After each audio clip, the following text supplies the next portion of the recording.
এই যে আমি আজকে বানাচ্ছি আলু দিয়ে এই যে ডুমুর কেটে সিদ্ধ করে রেখেছি, ভাপিয়ে রেখেছি। এবারে দিয়ে দেবো এটার মধ্যে।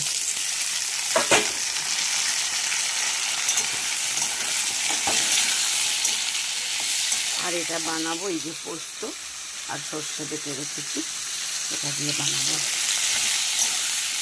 আর তার সঙ্গে আজকে আছে এই যে আলু পেঁপে তরকারি করবো, এই যে ডালের বড়া দিয়ে। আর এই যে মশলা বেটে রেখেছি এর জন্য।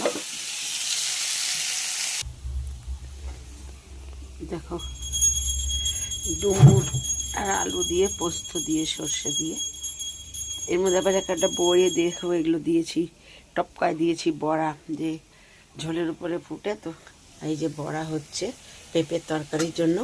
ডাল অল্প ভিজিয়েছিলাম তো, না তো ওর মধ্যেও দিতাম বড়া, তো ভালো লাগে, কিন্তু অল্প ডাল ভিজিয়েছি। দেখো সব বড়া ভেজে নিয়েছি, আর ওর মধ্যে তেল দিয়ে দিয়েছি। এবারে দিব তেজপাতা দিব, জিরা দিব।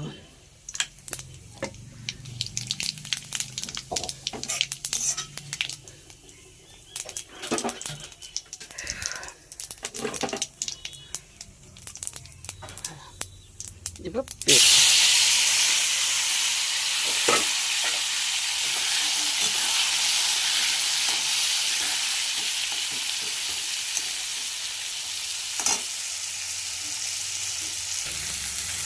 এই দেখো একদম মশলা, পেঁপে আলু লাল লাল করে ভেজে তারপরে মশলা দিয়েছি, মশলাটাও একদম লাল হয়ে গেছে। এই দেখো একদম ভাজা হয়ে গেছে।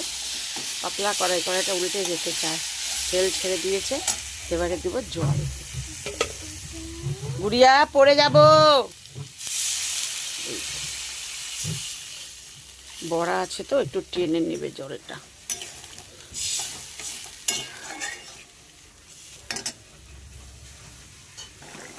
এই যে তরকারি একদম রেডি।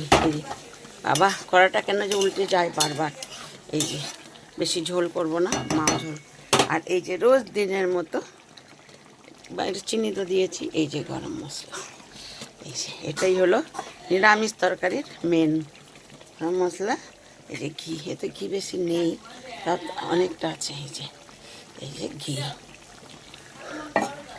ব্যাস একদম আলু দিয়ে পেঁপে দিয়ে বড়া ভেজে এই তরকারিটা খুব